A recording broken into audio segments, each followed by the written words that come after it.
ఆంధ్రాలో కాంగ్రెస్ పార్టీతో జట్టు కట్టేది ఎవరు, కాంగ్రెస్ ఏంటి జట్టు కట్టేది ఏంటి అనే మాట వస్తుంది. కానీ నెక్స్ట్ రాజకీయం వేరుగా ఉంటుంది.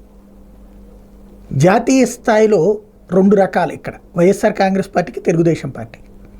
ఇద్దరిలో ఎవరికి దాంతో అవసరం వస్తుంది, ఇది కీ పాయింట్.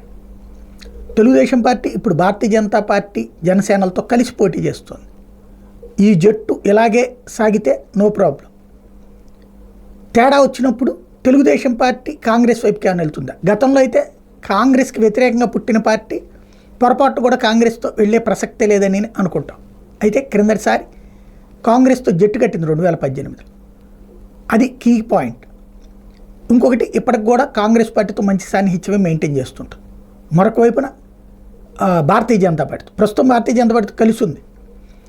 నెక్స్ట్ ఎలక్షన్స్ వచ్చే రిజల్ట్ని బట్టి, అంటే వచ్చే పరిస్థితులను బట్టి తెలుగుదేశం నిర్ణయం ఉంటుంది. కేంద్రంలో ఎవరు అధికారంలోకి వస్తున్నారనుకుంటే వాళ్ళతో కలిసి వెళ్ళడానికే సిద్ధపడుతుంది.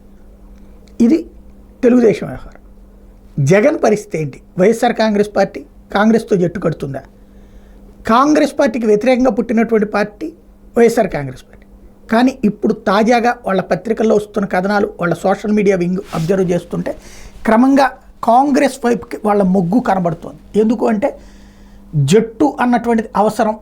అది భారతీయ జనతా పార్టీతో జాతీయ స్థాయిలో భారతీయ జనతా పార్టీ అధికారంలోకి వస్తుందన్నటువంటి ఉద్దేశంతో జట్టు కట్టడం మూలంగా తెలుగుదేశం ఇటు అటుకు వెళ్ళారు. మనం ఎందుకు జట్టు కట్టకూడదు అంటూ జగన్ మీద ఒక మానసిక ఒత్తిడి ఆరంభించారు సొంత కార్యకర్తలే.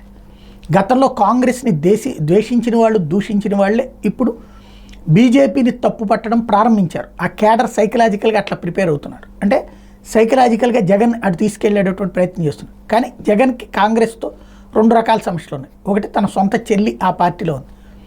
ఒక రకంగా పవర్ షేరింగ్ ఆమెకి ఇవ్వడానికి సిద్ధపడాలి, అది ఒక మైనస్. రెండవది, సోనియా గాంధీతో రాహుల్ గాంధీతో వివేదించిన తర్వాతన మళ్ళీ జగన్ ఏనాడు వాళ్ళ మొహం చూడలేదు. ఇప్పుడు మారు మనసు పొంది వాళ్ళతో మూవ్ అయ్యే ప్రయత్నం చేస్తే ఇప్పటిదాకా చెప్పే మా అన్న సింగిల్, దేన్నైనా ఎదిరించగలడు, ఏమైనా ఎదిరించగలడు అనేటువంటి వాళ్ళు అది పక్కన పెడతారు. కాబట్టి ఏమవుతుంది? పోనీ భారతీయ జనతా పార్టీతో జట్టు కడతారు. 14లో కట్టల, 19లో కట్టల, 24లో కట్టల. ఇప్పుడు ఏంటి? పోనీ సింగిల్గా వెళ్తే భవిష్యత్తు ఉంటుందా? ఇది కాలం డిసైడ్ చేయాల్సిన అంశం.